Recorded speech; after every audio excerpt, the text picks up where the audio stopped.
Welcome, lords, knights, dukes, and yes, even peasants are welcome to another Medieval 2 Total War online battle. Thank you so much for taking time out of your day, taking time out of your medieval military conquest to watch one of my videos, and I hope you guys are having a fantastic day.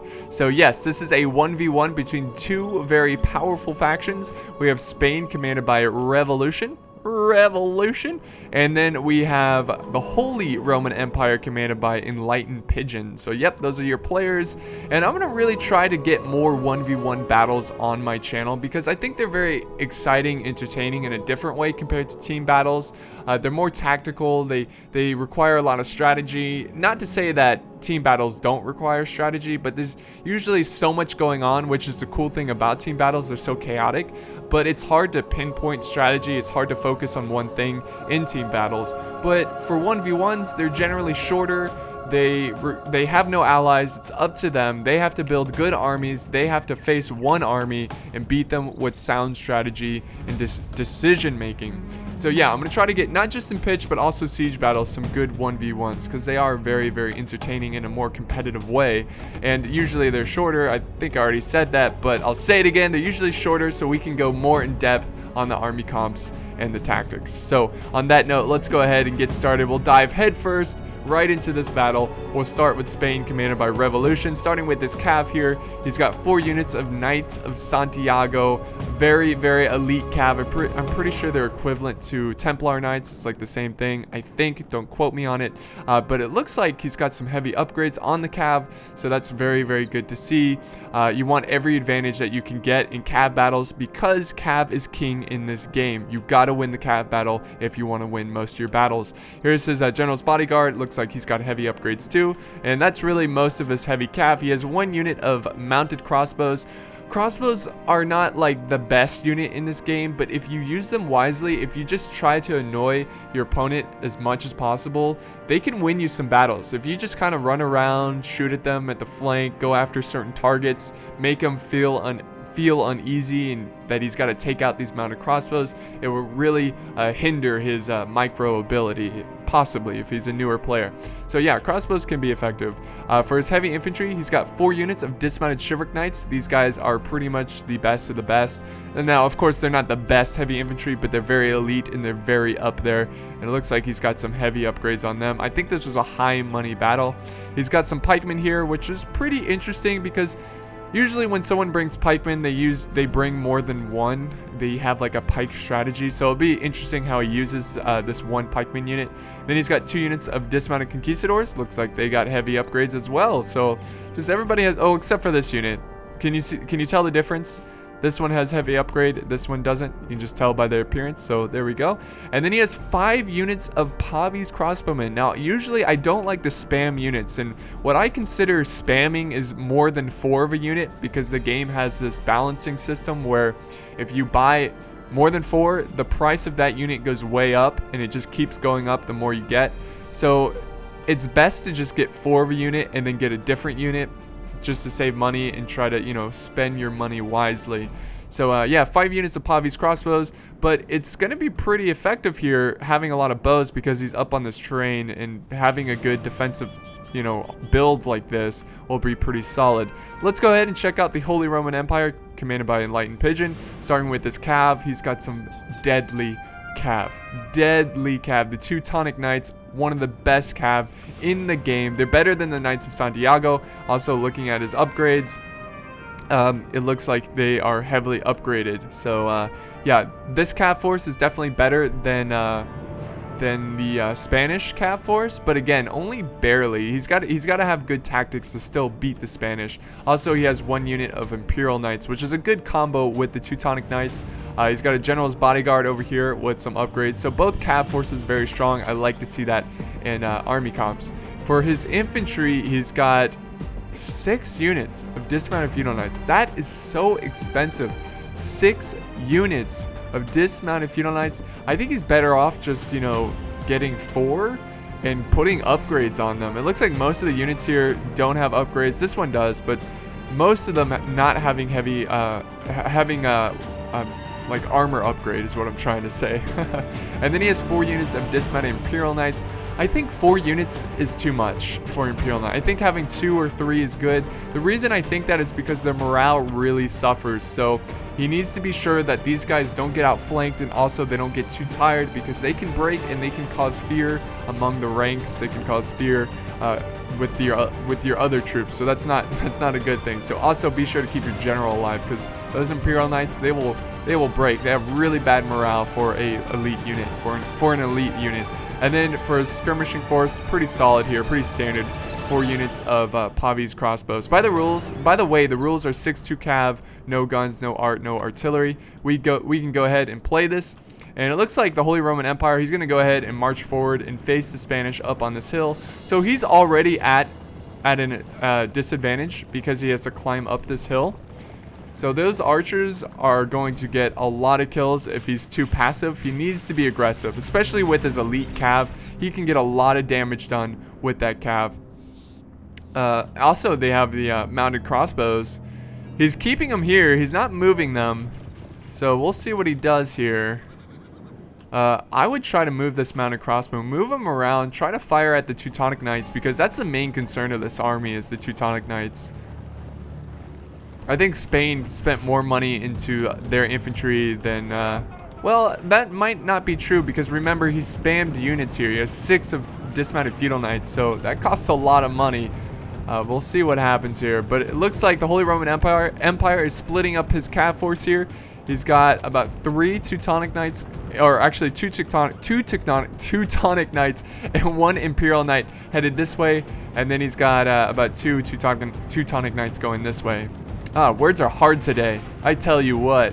But here we go. This battle is going to start off really fast here. He's charging right into the enemy, right into the Spanish. There we go. Here comes a somewhat counter charge of the Knights of Santiago. That's good to see. You want to charge back at your opponent, because he will get a charge bonus, so you want to try to decrease that as much as possible. But I think the Teutonic cav here is going to win this, but he really charged in close to the infantry of the Spanish. I think he should have tried to kind of go more on the flank and try to bring the cav fight away from the infantry, because now the infantry is engaged. Look at this, engaged with the cav, and they can help out the Knights of Santiago. The Holy Roman Empire also charged in his infantry line here, and we just have a full-on brute force battle here. And these Imperial Knights, they're going to have a tough time against these Conquistadores. And then also back over here, we have the cav charging in, the 2 units of Teutonic Knights charging in. And the Knights of Santiago also sending over 2 units. This is a fight that they are going to lose. He needs to send something over here, like the General's Bodyguard, an infantry unit, maybe even sacrifice some of your units and fire at this blob of cav with your Pavise. But the Pavise are now firing, looks like, at the enemy Pavise, which is a good target. You don't want to fire at the infantry over here, because you can get a lot of friendly fire. But this is a beautiful infantry fight. It is massive, blood, gory, everything that you want to see in a medieval battle. I love it. And then more Feudal Knights joining the fight up here. Oh, the Pavise from the Holy Roman Empire focusing down the general. That's a really good sight there. You want to try to get rid of that general. If you kill the general, the morale of his army is going to shatter. It's going to make a big difference. And I think Spain is doing the same thing. I think Spain is focusing down his Pavise after the Holy Roman general. So the 2 generals kind of looking at each other across the field of battle.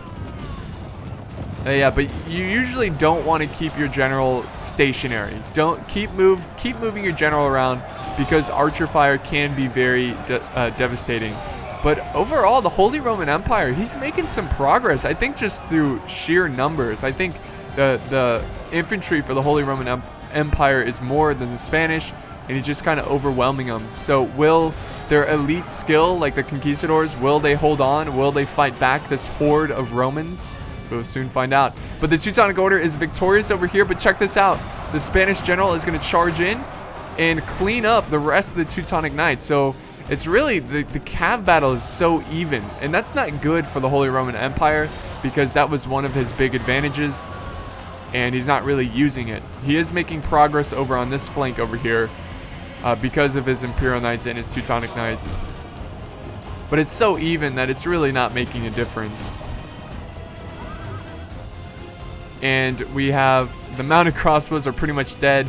They were pretty much a no factor into this. They had no factor into this battle. Like, they were just kind of standing there. They got a couple shots off, but they didn't really get a lot of kills, effective kills. I think Spain really missed an opportunity on running around those mounted crossbows and trying to go for certain targets, or even just charging into the Spanish archers, or I'm sorry, the Holy Roman Empire's Pavise crossbows. But yeah, Spain is really crumbling here. His infantry lines are really, really low. But again, remember guys, most of this infantry for the Holy Roman Empire is composed of Imperial Knights. So if they break, that's it. All the Spanish need to do is get a chain route. If they can kill the general for the Holy Roman Empire, they can turn this around. But look at this, the Holy Roman Empire now starting to flank around, getting behind the Spanish lines. And that's not a good sight. Not a good sight. You never want to get your flank exposed. So he should send that Spanish general over on that side. So there we go. Looks like the Holy Roman Empire is going to take a small victory over on this flank. But if you notice back here, the general is now getting into position. He noticed that his men are just crumbling, and he needs to keep these guys in check. We can't have these Imperial Knights breaking through and flanking around, so he's going to keep his general nearby, keep the men inspired, and now he's charging into the fight. So this is really risky, but I think it's something that he has to do to keep his army alive. I wouldn't leave my general stuck in melee. I would do cycle charges, because, you know, they're cav. That's what they're known to do. Charge into the enemy and crush them. Don't leave them into the fight, and that's what he's doing right now. But, you know, I think it's overall a good decision to keep back these Imperial Knights. The Holy Roman Empire, he has his general way back here. It should be interesting to see what he does. I think he's just trying to keep them alive, keep them away from the archers. And here comes a charge, really good charge into the Pavise crossbows. Ooh, but it was a deadly charge for his own cav. A lot of them dying in there for whatever reason. I guess they just didn't have a lot of hit points. But they are getting some important kills on these Pavise crossbows, because I've seen many times before where the battle comes down to skirmishers, and whoever has the healthier skirmishers are going to win the battle. But look at this. We have breaking by the Feudal Knights, and now the Imperial Knights. This is what I'm talking about. The Imperial Knights are breaking from the fight. So it looks like the Spanish skill and just how they're superior over the Feudal Knights and the Imperial Knights, it's what's keeping the Spanish alive. So in this case, quality beats quantity, and the Imperial Knights, their weak morale, they are just breaking left and right. In fact, I think all 4 of the Imperial Knights are breaking right now. There's 3 right here. I don't know where the 4th one is, but now the generals are battling each other. The Conquistadores are joining the fight as well. This is very, very risky. And look at this. He's getting a bunch of friendly fire from his own Pavise crossbows. He took a bunch of hits there. The generals are now battling each other, and down goes the Holy Roman Empire's general. The Spanish general was able to kill him. So there we go. But the Spanish general is still at risk here. If they can kill the Spanish general, they might have a chance of turning this battle around. And there they go. Both generals dead within seconds of each other. And now all the cav is getting cut down by Pavise. But the infantry is holding down here. The Holy Roman Empire, this is their last hope. But no, the Feudal Knights are breaking. Even though they have the troops here surrounded, the Feudal Knights are down all by themselves, because their fellow colleagues, their fellow Feudal Knights are breaking. Let's see, where's he going? Where's he running to? Yeah, there's nothing. Yep, they break. So this looks like to be a victory for Spain. And honestly, what is surprising here is that Spain looked really iffy at the beginning of this fight. When the Holy Roman Empire charged in, which, by the way, I like the aggressive play, especially that his opponent is camping up on a hill. What saved Spain is just his elite troops, the will that they had. They didn't break from the fight. They pretty much all fought to the end, you know, to their last breath. But the Holy Roman Empire, being lesser troops, you know, having weaker morale, and also, of course, the general dying, the infantry lines for the Holy Roman Empire just crumbled, just absolutely crumbled. And now Spain is free to run down the Pavise. We have them at defeat. And that's it from the battle, guys. So now what I want to do is check out these results and see what unit did well in the fight for Spain, because by the way, this was sent in by the Spanish player.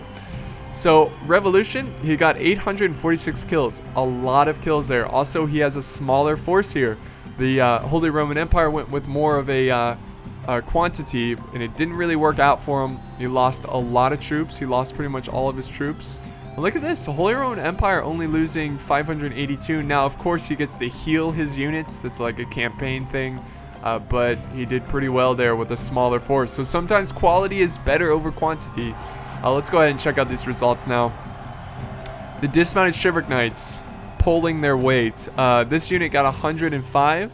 Now there's one unit here that didn't do so hot, 21 kills. But overall, it's pretty solid performance by the Chivalric Knights. General's Bodyguard getting 21 kills, which is okay. The Pikemen here getting 58 kills. That's pretty damn good for a Pikeman unit. Pretty solid.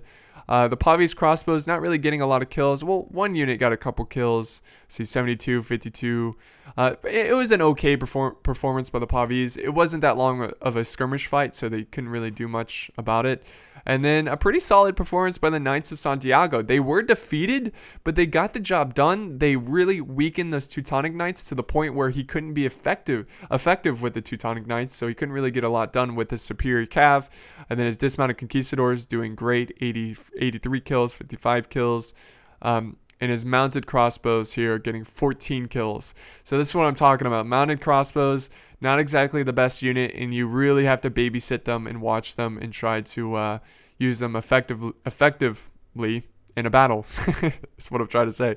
So I hope you enjoyed this. I hope you enjoyed more of the focus on the strategy and the tactics rather than just the complete chaos of team battles. Just let me know what you think. Do you prefer me dive more into strategy? Because I feel like lately I've been focusing more of just the cinematic of battles, not really focusing on the strategy and stuff. So I'm going to try to do both, try to blend it together, because I think that would be pretty cool. So yeah, thanks for watching. Be sure to give it a like, a subscribe if you haven't, and to share. That really helps me out. Thank you guys so much for watching, and I will see you next time.